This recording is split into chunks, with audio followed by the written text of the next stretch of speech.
સાહેબ હમણાં મારી પરીક્ષા ચાલી રહી છે એટલે પરીક્ષા મારા દીકરા હિતેશની છે મારી તો અગ્નિ પરીક્ષા ચાલી રહી છે હા અમારો હિતેશ 10મીમાં શું આવ્યો ઘર આખું ગધેડે ચડ્યું છે સાહેબ મારી તો પનોતી બેઠી છે એ નાલાયક જાણે રાજા હોય ને અમે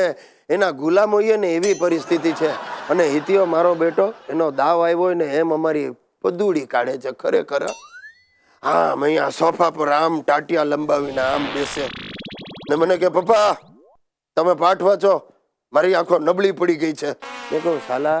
તારી આંખો ને તું આંખો ને આંખો નબળો જ છે એટલે મારે બેસીને અહીંયા પાઠ વાંચવાના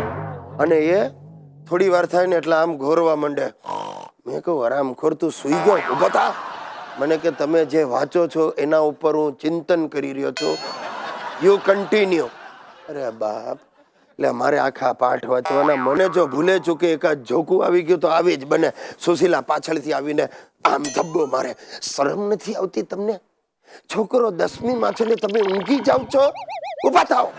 અરે બાપ અને જાણે હિતિયો 62માં વર્ષે અવતર્યો ને એમ એને લાલ લડાવે બકા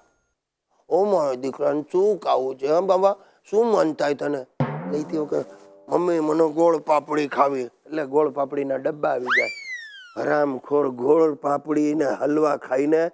ગલગોટા જેવો થઈ ગયો છે બાપ અને પરમ દિવસે તો એટલી કચોરી ઝાપટી ગયો સાલાને ઝાડા થઈ ગયા બોલો તો એની માં તો એમ જ કે ઓરે મારો દીકરો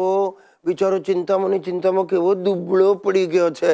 અરે મેં કહ્યું આ કાચો ને કાચો મને ખાઈ જાય એમાંનો છે ભાઈ આ એકવાર એની પરીક્ષા પતે ને એટલે હું તો ચાલતો માતાજીના મંદિરે જઈને ચાંદીનું છત્ર ધરાવવાનો છું કારણ કે જો આ પરીક્ષા વધારે ચાલીને તો મારે એકાદ નર્સિંગ હોમમાં દાખલ થવું પડશે અને મને ગ્લુકોઝના બાટલા ચડાવવા પડશે હેલો એવરીબડી આજે મારી તિથિ છે એટલે લગ્ન તિથિ છે વેડિંગ એનિવર્સરી અને હું મારી સુશીને સરપ્રાઈઝ આપવાનો છું સુશીલા સુશી શું છે સવાર પડી નથી ને સુશીલા કરતા તો ભાઈ તને ન ગમતું હોય તો બાજુવાળીને બૂમો પાડું ભાવના ભાવુ રેવા દો રેવા હવે એનો વોર તમારી પર પહેલેથી જ વેમાય છે સાંભળશે ને તો વિને એક ઠોસો મારશે આપણે રેવા દો સુશી આજે શું છે અરે આપણી વેડિંગ એનિવર્સરી છે કઈ રીતે ઉજવીશું 2 મિનિટનું મૌન પાળી દો મને એ કે આજે જમવામાં શું બનાવીશ કાઈ નહીં આજે રામજી કામ પર નથી આવ્યો એની તબિયત સારી નહોતી એટલે મેં એને કહી દીધું કે તું આરામ કર બોલો આટલું બધું ધ્યાન તો તું મારું એ નથી રાખતી ન જ રાખે ને પતિ અવિશ્વાસુ હોય તો ચાલે પણ નોકર વિશ્વાસુ જ હોવો જોઈએ અને ફોન વાગે તારો ઉપાડ હેલો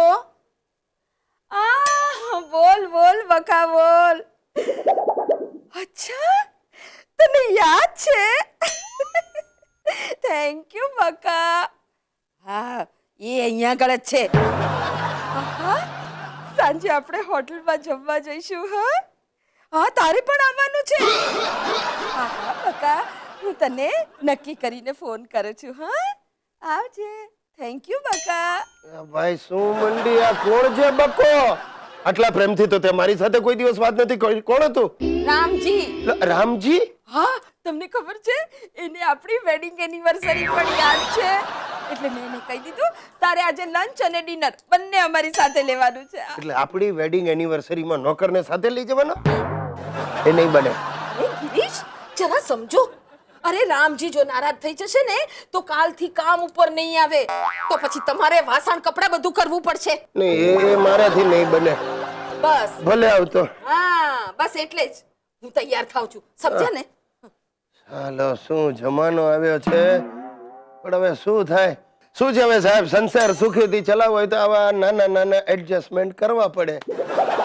ભલે આવતો રામજી राम जी की निकली सवारी राम जी की लीला है न्यारी